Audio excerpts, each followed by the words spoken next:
What was your favorite thing or favorite aha moment of the whole process of what you've learned? The offer evaluation was the most beneficial for me because I had to be honest with myself about energy output and pricing. And so then the numbers were telling me like it's my choice. So if I don't want to be in this season of life, in a different season of life, I would have no problem outputting more. It's just in this season, how much can I actually output for what I need in return? And I thought the offer evaluation made that super black and white. Like this just is what it is. And now I can't pretend if I just push harder, it'll work, or if I'm nicer. It's just, this is what it is. And that was very freeing for me because it put the power back in me deciding, and also deciding like, this is a season. Like if I want to work at lower price offers for more people in a different season, I can, but it's just not matching my season right now. That's been very freeing for me. Awesome. I love that. And have you experienced any changes already in your business or how you're approaching your business? Yeah, I sent out a price increase email. Yeah, I'm very excited about that. I'm very clear that I want to put my effort on the teaching online because in this season, it is easier for me to get the return that I need. And so I now at least have a place to put my focus on the messaging. And that's 2 tracks because it's for writing and women's embodiment classes.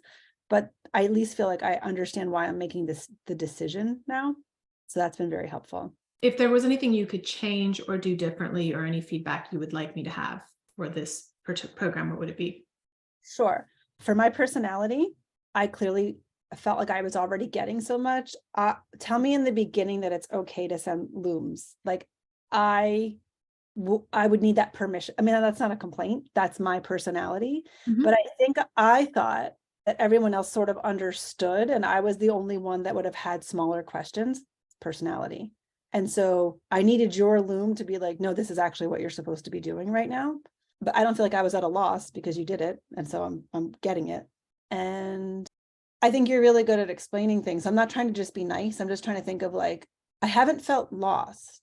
Even though there's a lot of concepts that I didn't know, I haven't felt lost. So therefore, I don't feel like there's something that had to be improved because I feel like my learning curve with very little background on this language has been steep, but I don't feel lost. Do you feel like clear on what you are doing and what direction you are going in?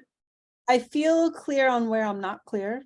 That's the most honest answer I can give you because my need is to move quickly, but the reality is to move at a cadence, you know? So it's figuring out, I'm still in modulating that, how I'm trying to figure out how do I learn the metrics and the leads and that to prove that I am staying in alignment with my mission and my values, and also getting the feedback, the return that I need. So Yeah.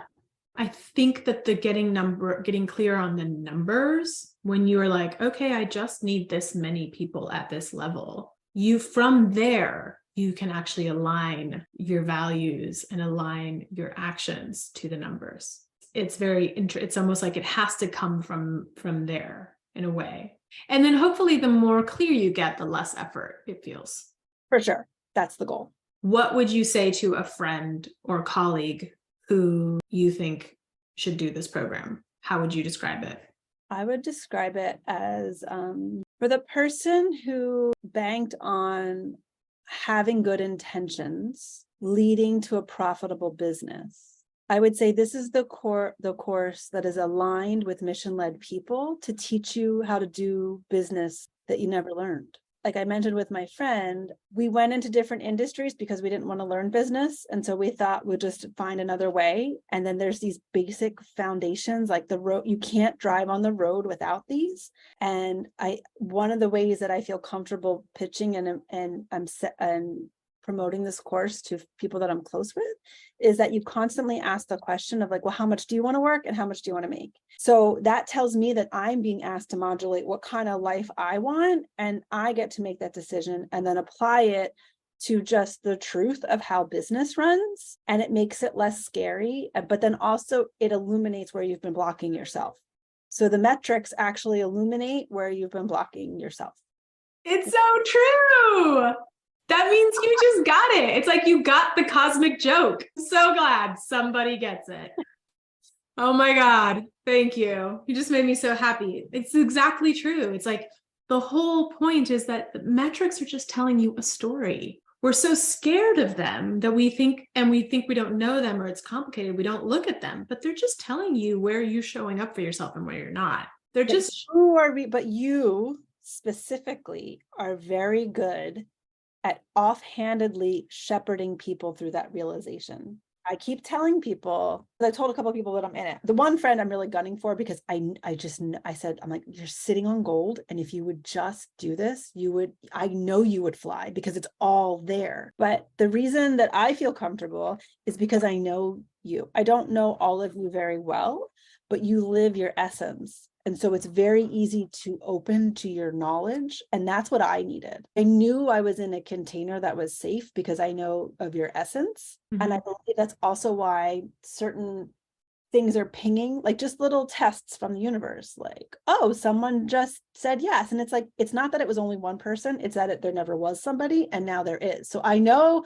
I'm being tested if I want to truly move into that fabric. And I think that comes from my belief is that comes from your spiritual anchoring.